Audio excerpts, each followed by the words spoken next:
نائب صدر جمعیت علماء بڑی جلدی میں کہہ رہے تھے میرے رفیق محترم میں کچھ کہہ سکتے ہیں، میں کہا فصیح اللہ انشاءاللہ آپ نہیں جائیں گے، آخر تک رہیں گے۔ اب آپ حضرات بلا تنقید کے حضرت کا وقت دینا نہیں چاہ رہا ہوں، سماعت فرمائیں، پھر اس کے بعد اکابر علماء کرام کی بات۔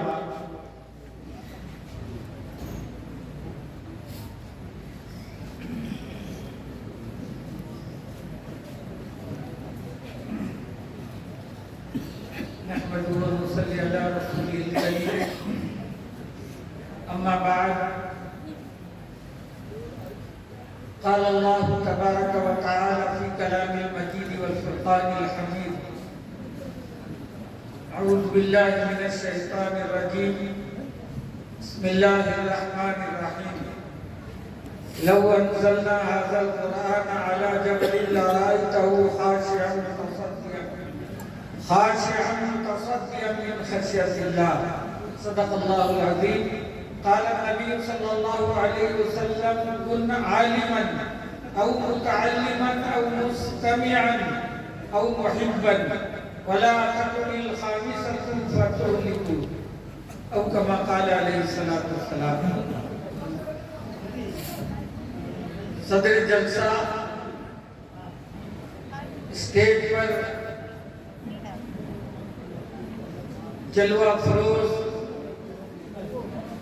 مقتدر معتبر علماء کرام، خصوصاً میرے مربی اور سرپرست حضرت مولانا عبدالقدوس صاحب قاسمی دامت برکاتہ، اسی طرح جامع العلوم الفنون محقق کے دوران مفکر اسلام حضرت مولانا کلیم الدین صاحب، زیدہ مثلہم، معزز سامعین، محترم حاضرین، بزرگوں، دینی اور ایمانی بھائیوں،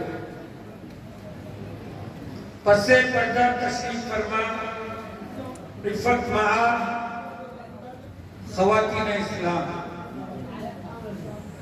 بہت دیر سے آپ حضرات علماء کرام کی زبانی قرآن کی عظمت، مدارس اسلامیہ کی افادیت، مختلف موضوعات پر، مختلف عنوان پر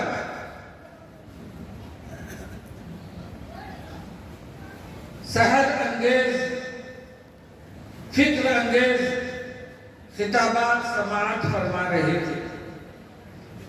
مجھے میرے رفیق محترم مخلص اور کرم فرما آج کے اس عظیم الشان اجلاس کے نقیب حضرت مولانا فصیح اللہ صاحب قاسمی زیدہ مجدہم کا حکم ہوا کہ میں تھوڑی دیر آپ سے گفتگو کروں۔ حقیقت تو یہی ہے، میں مقرر نہیں ہوں،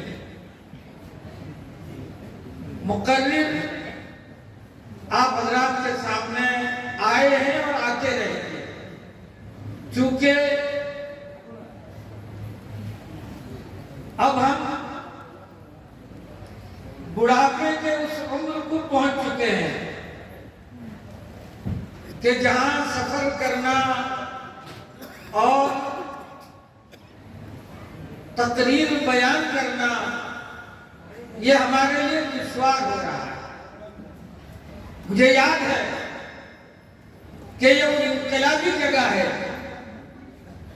یہ وہ متحرک جگہ ہے جہاں سے بہت بڑے بڑے انقلابات رونما ہوئے ہیں، بہت سی آندھیاں اور طوفان آئی، لیکن وہ مرد قلندر، سرخیل علماء، استاد الاساتذہ، مخلص دورہ، نمونہ اخلاق حضرت مولانا محمد جلال صاحب قاسمی نور اللہ مرقدہ کی وہ محنت،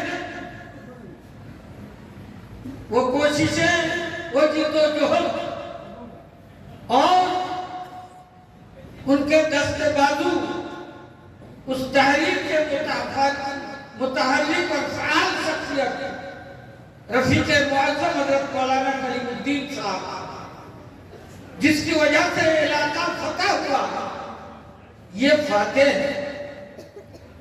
ان کی بصیرت اور جسارت، علم و حکمت کی وجہ سے الحمدللہ آج یہ علاقہ جو جگمگا رہا ہے، یہ حضرت الاستاذ اور رفیق محترم کی وہ قربانی جو ہم نے اپنے آنکھوں سے دیکھا ہے۔ بہرحال میں اس تفصیل میں جانا نہیں چاہتا۔ آج کا یہ اجلاس حافظ قرآن جن کی تکمیل، جنہوں نے قرآن ختم کیا، جو آج حافظ قرآن ہو کر آپ حضرات کے سامنے آئیں گے، ان کے سروں پر دستار فضیلت علماء ربانیین کے ہاتھوں سے باندھی جائے گی۔ دوستو، بزرگوں، یہ قرآن آسمانی کتابوں میں سب سے اعلیٰ اور سب سے افضل کتاب ہے۔ آسمانی 4 کتاب توریت ہے، کتاب اللہ ہے، زبور ہے، کتاب اللہ ہے، انجیل ہے، کتاب اللہ ہے، اور قرآن کتاب اللہ ہے، کلام اللہ۔ اسے 2 فضیلت حاصل ہے، یہ کتاب اللہ بھی ہے اور کلام اللہ ہے۔ توریت کتاب اللہ ہے، زبور کتاب اللہ ہے، انجیل کتاب اللہ ہے، لیکن کلام اللہ نہیں۔ اور اسی کلام اللہ کے بارے میں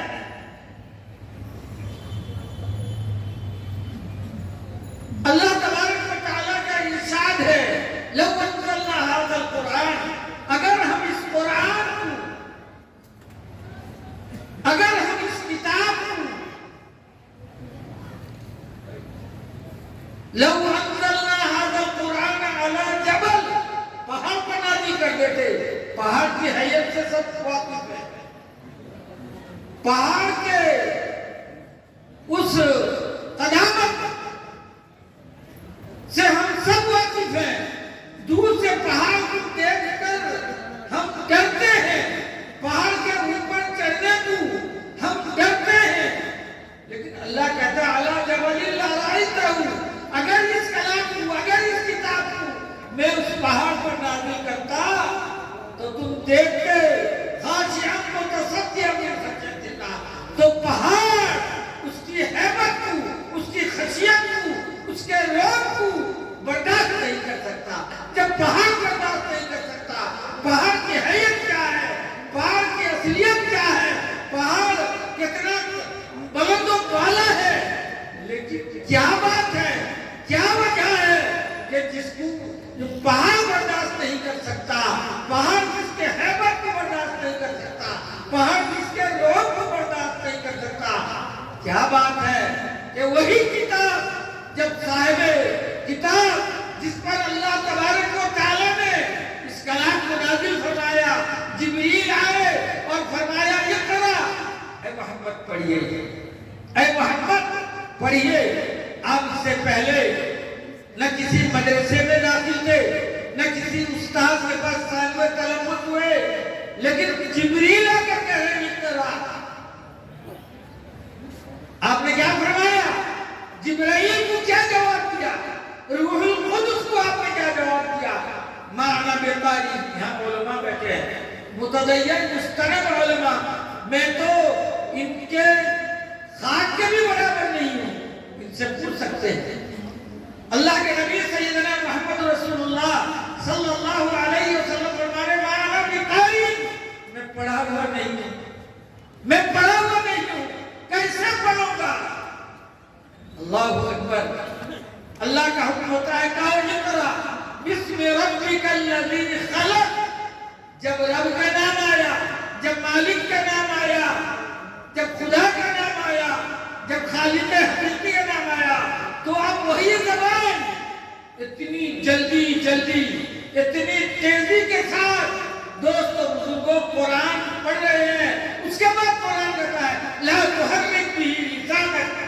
جلدی مت کیجیے، جلدی مت کیجیے. لا تحرک به لسانک لتعجل به ان علینا جمعہ وقرآنہ. اے محمد، اے لاڈلے، جس قرآن کو تم جلدی فر کر جاتے ہو، اس کی ضرورت نہیں ہے. یہ ہماری ذمہ داری ہے آپ کے سینوں میں محفوظ کرنا، پڑھانا، پڑھوانا، اور اس کو آپ دوسروں تک پہنچانا، پھیلانا، یہ ہماری ذمہ داری ہے. اب جلدی کیوں کرتے ہیں؟ لا تحرک به لسانک لتعجل به ان علینا جمعہ وقرآنہ فإذا قرأناه. اب ٹھہر کر تدریج، آہستہ پڑھیے. دوستو بزرگو، یہی قرآن ہے جس کے روح کو، جس کی خشیت کو، جس کی حیت کو، جس کے دبدبے کو وہ پہاڑ برداشت نہیں کر سکتا. لیکن جب رسول اللہ صلی اللہ علیہ وسلم کے سینے میں یہ قرآن جمع ہوا، ان علینا جمع قرآنہ، تو دوستو بزرگوں وہاں سے منتقل ہوتا ہوا اللہ تعالیٰ نے آپ کی امت کے ان حافظوں کو، ان عالموں کے، ان قاریوں کے سینوں میں اللہ نے قرآن کو محفوظ کیا. ہم سے تو 10 سورت یاد ہو نہیں پاتا، 10 سورت یاد نہیں کر پاتے ہیں. لیکن دوستو بزرگوں کیا وجہ ہے کہ یہ حافظ قرآن اللہ کے منتخب ہے، اللہ نے انہیں چنا ہے. جب بھی آپ کر بہت سارے درمیان میں چھوڑ دیتے ہیں، بہت سارے مدرسہ چھوڑ کے چلے جاتے ہیں، یاد نہیں ہو رہا ہے، پڑھ نہیں پا رہے ہیں، حفظ یاد نہیں ہو رہا ہے، چھوڑ دے کر چلے جاتے ہیں. لیکن اللہ جسے منتخب کرتا ہے، اللہ جسے چنتا ہے، اس کے سینوں میں قرآن کو جمع کرتا ہے. لیکن دوستو بزرگوں، آج قرآن کی اہمیت اور اس کی عظمت ہمارے دل سے نکل گئی. اگر کوئی سیدنا امام احمد بن حنبل کے قبر میں کھڑا ہو کر جا کر پوچھے، گئے امام احمد ذرا بتاؤ کہ اس قرآن کی عظمت کے خاطر کتنے کوڑے پر برسائی، وہ ظالم بادشاہ، وہ ظالم حاکم معتصم باللہ نے دوستو بزرگوں کوڑے برساتے تھے. اور اسی طرح اس سے کہیں زیادہ مجمع تماشا دیکھنے آتا تھا.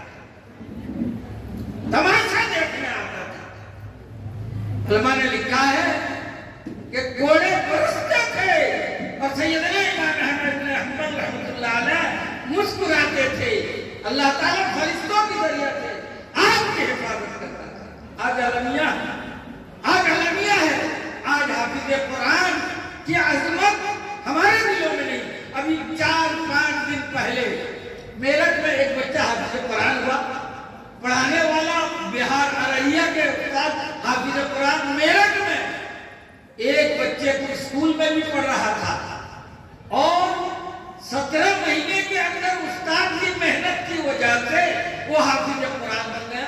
جب دستار بندی کا وقت متعین ہوا تو اس کے والد صاحب اسٹیج میں آئے اور اپنی دستار فضیلت اس کے سر پر باندھنے سے پہلے انہوں نے 11 لاکھ نقد اس استاد محترم کی خدمت میں پیش کیا اور مائک میں آ کر کہنے لگے کہ میں نے قرآن کا حق کچھ ادا نہیں کیا، ادا کرنے کی زندگی کے آخری سانس تک کوشش کروں گا. اور ہمارا المیہ یہ ہے، 2 ہوں گے، 4 ہوں گے، 5 ہوں گے. دوستو بزرگوں، 5 روپئے 50 روپئے بھی ایک لفافے میں قرآن کی نسبت پر نہیں دیتے. 1 سال پہلے آندھرا پردیش میں مولانا محمد علی صاحب کا دستار بندی کے جلسے میں جانے کا اتفاق ہوا تو وہاں کا عجیب منظر میں نے دیکھا کہ تقریباً 7 حافظ قرآن تھے. جتنے لوگ آئے تھے، کسی کے ہاتھ میں گھڑی ہے، کسی کے پاس شال ہے، اور ہر آدمی کے پاس ایک لفافہ ہے. میں نے پوچھا مولوی صاحب سے، یہ عجیب و غریب آپ نے ماحول بنایا، عجیب مزاج بنایا. نہیں، الحمدللہ یہاں کے لوگوں کا، لیکن اڑیسہ کے لوگوں کا مزاج نہیں بنتا. الیکشن آ رہا ہے، الیکشن آ رہا ہے، یہ کیا ہے؟ الیکشن آ رہا ہے، یہی مسلمان یہ مار کھا رہے ہیں، ان کے مدارسوں کو بلڈوزروں سے دوستوں بزرگوں مسمار کیا جا رہا ہے، مسجدوں کو روزانہ منہدم کیا جا رہا ہے، اور آئے دن دشمنی کی چنگاری بھڑکا رہے ہیں، لیکن یہ قوم سدھرنے والے نہیں، یہ قوم سدھرنے والے نہیں۔ افسوس کا مقام ہے دوستوں بزرگوں، ارے جب قطر کا بادشاہ مردود ہے کہ ملعون ہے کہ یہودی ہے، وہ بڑی تعریف سے کہتا ہے کہ ہندوستان کے وزیر اعظم جہاں انگلی رکھنے کے وہیں ایک بھابی ایک بہت بڑا مندر بنے گا۔ یہ ہے مسلمان، کون ہے؟ اور جو سعودی کا ولی ہے، اللہ اکبر، میں گستاخی تو نہیں کر سکتا، لیکن دوستوں بزرگوں علماء موجود ہیں، ہم سب ایسے حب عرب میں مبہوت ہو گئے ہیں، عرب والے سب جنتی، کہاں لکھا ہے؟ کس نے لکھا ہے؟ ارے اللہ کہہ رہا ہے اِنَّ أَكْرَمَكُمْ عِندَ اللَّهِ أَتْقَاكُمْ۔ پھر عرب اور عجم میں آپ تخصیص کیوں کر رہے ہیں کہ عربی ہیں؟ گناہ کریں گے، زنا کریں گے، شراب کی بھٹیاں کھل گئی، سنیما ہال کھل گیا، لڑکیاں بے پردہ ہو گئی، ماڈرن اسلام کو لے آیا، جنت میں جائے گا۔ اور یہ ہندوستان کے مضبوط مسلمان، ایمان والے مسلمان آج مقابلہ نہیں کر رہے۔ ہلدوانی دیکھیے اتراکھنڈ میں کیا ہو رہا ہے، اتراکھنڈ میں کیا ہو رہا ہے، جینا دوبھر ہو گیا ہے۔ ایک ہی پلان ہے، سن لو کان کھول کر، بہت سارے کہتے ہیں کھل کے مت کہو، اور کب کہیں گے؟ ایمان چھیننے کے لیے ساری تیاری ہو گئی ہے، مرتد روزانہ ہو رہے ہیں، لڑکیاں روزانہ مرتد ہو رہی ہیں۔ آج ایک ماں کا گر کر موت ہو گئی، کیوں؟ بیٹی ایک کافر سے نکاح کر لی، کورٹ میرج، ماں منع کر رہی ہے، ماں کو کہہ رہی ہے تو کافر ہو گئی۔ آج بیٹی کی وجہ سے گھر میں بچے اور بچیوں کو دین اور اسلام کی تعلیم نہ دینے کی وجہ سے، دوستوں بزرگوں مذکورات میں بیان ہو رہا ہے، ہمارے گھر میں بچیاں جوان لڑکیاں موبائل میں مست ہیں۔ کیا ہو رہا ہے؟ معاشرہ کتنا پراگندہ ہو رہا ہے، ماحول کتنا بگڑ رہا ہے، اس کا ذمہ دار کون ہے؟ اس کا ذمہ دار کون ہے؟ کلکم راعٍ و کلکم مسئول۔ جب ہر گھر کے مربی سے، ہر محلے کے سردار سے اللہ کے یہاں پوچھا جائے گا، اور وہ عند اللہ ماخذ ہوگا کہ میرا بچہ بے نمازی شیطان کیوں بنا، میری بچی بے حیا اور بے شرم کیوں بنی، دوستوں بزرگوں کس سے پوچھا جائے گا؟ اللہ کے نبی فرما رہے ہیں ہر گھر کے مربی سے۔ کیا ہو رہا ہے ماحول؟ افسوس کا مقام ہے، لیکن آ رہا ہے ایک دو مہینے کے بعد پھر ہم کتوں کی طرح، دلالوں کی طرح، مخبروں کی طرح زندہ باد زندہ باد۔ ارے پہچانو یہ کس کا ساتھ دے رہے ہیں، یہ کس کو سپورٹ کر رہے ہیں؟ ہمارے یہاں سے بہت اچھا پیسہ دے رہا ہے، گھر دے رہا ہے، مدرسہ بن رہا ہے، مدرسہ تو چھتو کی طرف پھر رہا ہے، چھتو کی طرف کیا فائدہ ہے؟ ایک ایک گاؤں میں 5 مدرسے کیوں ہے، 6 مدرسے کیوں ہے؟ انہیں پوچھو کیا حجت الاسلام، قاسم العلوم والخیرات، بانی دارالعلوم دیوبند، حضرت مولانا قاسم نانوتوی کا جو اصول حشر جانا ہے، حضرت مولانا کلیم صاحب سے پوچھئے، حضرت مولانا عبدالقدوس سے پوچھئے، حضرت مولانا فضل اللہ، دارالعلوم آج تک 165 سال ہونے جا رہا ہے، آج دارالعلوم مولانا نانوتوی رحمت اللہ علیہ کے اسی 8 اصول کے مطابق چل رہا ہے۔ لیکن ہم تو دوستوں بزرگوں کہاں بھاگ رہے ہیں، کہاں بھاگ رہے ہیں؟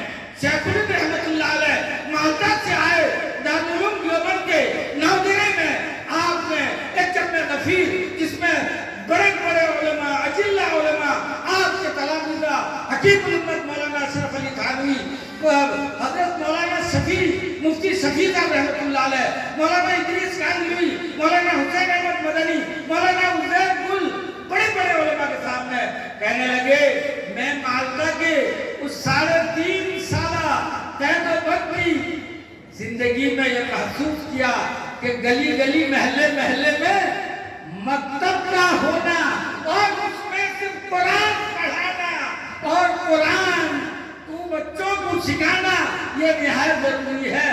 میں زندگی کے آخری سانس تک اگر بستر مرگ میں بھی پڑ جاؤں گا تو شاگردوں سے کہوں گا مجھے چارپائی میں اٹھا کر محلہ محلہ گاؤں گاؤں قریہ قریہ لے چلے۔ مکتب کھلا وہ چندہ۔ ارے آج مولوی جانتا نہیں کہ تبلیغ کہاں جائز ہے، کتنے بچے ہونے سے تبلیغ جائز ہے۔ جو آیا سب دوستوں بزرگوں اجمیر کے انڈے میں چلا گیا، حلال کیا ہے، حرام کیا ہے، جائز کیا ہے، ناجائز کیا ہے، اس لیے کہے مجلد کر کرتے ہیں۔ آج چند مدارس ہیں جن کے احسانات ہیں، آج یہ داڑھی ٹوپیاں، آج یہ سجدے، آج یہ رکوع، آج یہ دین کا چرچا ان چند بڑے بڑے مدارس کی وجہ سے ہے۔ تو دوستو بزرگوں میں نے حدیث پڑھی تھی کن عالمن، اللہ کے نبی نے فرمایا عالم بن۔ اب میں کیوں سب عالم بن جائیں گے؟ ڈاکٹر کون بنے گا، انجینئر کون بنے گا، بیرسٹر کون بنے گا، وکیل کون بنے گا؟ اس کا مطلب یہ نہیں، حضور نے فرمایا عالم بنو او متعلم، یا متعلم پڑھنے والے بنو، جیسے بچے مدرسے کے بچے کن عالما او متعلما او مستمعا، عالم نہیں بن سکتے، متعلم طالب علم نہیں بن سکتے، تو کم از کم علماء کی زبانی سننے والے بنو۔ او مستمعا، اگر سننے والے نہیں بن سکتے تو ان سے محبت کرنے والے بنو۔ محبت کی وجہ تمہیں حشر کے میدان میں قبر میں کام آئے گی، تب احساس۔ او محبا ولا تکون الخامسہ، پانچویں مت بنو۔ کیوں؟ فتہلکوا، اس کے ان 4 کے علاوہ اگر پانچویں بنے ہوئے تو ہلاک ہو جاؤ گے۔ آج جو دین سے جن کا تعلق ہے، جماعت سے تعلق ہے، خانقاہ سے تعلق ہے، علماء سے تعلق ہے، حفاظ سے تعلق ہے، دوستو بزرگوں آج بات سمجھ میں آ رہی ہے کہ دین کی خوشبو اس کے اندر پائی جاتی ہے۔ بہرحال جس وقت سے، جس دور سے، جس مرحلے سے ہم گزر رہے ہیں وہ انتہائی خطرناک، انتہائی تشویشناک ہے۔ ہمارے بڑے روزانہ چلا رہے ہیں، ہم تو چین سکون سے بیٹھے ہیں، ہم آرام سے بیٹھے ہیں دوستو بزرگوں، ہمیں کوئی احساس نہیں دوسرے صوبے میں کیا ہو رہا ہے۔ دوستو بزرگوں کم از کم ہم کے لیے دعا فرمائیں کہ اللہ تعالیٰ ہر جہاں جہاں مسلمان ہیں، جہاں جہاں مسلمان بس رہے ہیں، اللہ تعالیٰ ان کی حفاظت فرمائے۔ بہرحال یہ گستاخی ہوگی ہمارے درمیان ہم سب کے دوستو بزرگوں، مادر علمی ام المدارس دارالعلوم دیوبند جس کا احسان ہے اس ملک پر کہ آج جس کے احسان چلے ہم سب دبے ہوئے ہیں، جس کا احسان ہے کہ جن کے علماء اور اکابر نے جن کی خدمات کی وجہ سے یہ ملک آزاد ہوا، انگریزوں کو بھاگنا پڑا۔ الحمدللہ ثم الحمدللہ اس مادر علمی ام المدارس ازہر الہند دارالعلوم دیوبند کے مائناز مقبول اور محبوب استاد تشریف لا چکے ہیں۔ اگر میں بہت زیادہ کہوں تو گستاخی ہوگی، اگرچہ ہمارے بہت جونیئر ہیں لیکن ہماری نسبت مادر علمی کے ساتھ ہے، ام المدارس کے ساتھ ہے، جس کے صدقہ طفل میں آج ہم عزت کی روٹی کھا رہے ہیں۔ دوستو وہ جلوہ فروز میں بولوں یہ تو روحانیت ہے۔ میں ابھی حضرت سے کچھ کہہ رہا تھا کہ دارالعلوم دیوبند کے اساتذہ اور وہاں کے اکابر جب آتے ہیں کہ روحانی کشش ہوتی ہے، جھوک در لوگ دور و دراز سے آ جاتے ہیں۔ اللہ تعالیٰ ہم سب کی حاضری کو قبول فرمائے، اللہ تعالیٰ اس ادارے کو دین دنیا راج چوگنی ترقی عطا فرمائے، اور اسی طرح اس ادارے کے ذمہ دار کی اللہ مدد فرمائے، اور اللہ تعالیٰ مدارس، مساجد، مقابر، خانقاہ، دعوت و تبلیغ اور دینی مراکز کے حفاظت فرمائے۔ وما توفیق الا باللہ۔ جزاک اللہ احسن جزا، جزاک اللہ خیرہ۔ حضرت مولانا ابو سفیان صاحب کی بات ماشاءاللہ آپ حضرات بغور سن رہے تھے، بہت ساری باتیں بہت ہی کم وقت میں آپ سے کہہ گئے۔ ہمارے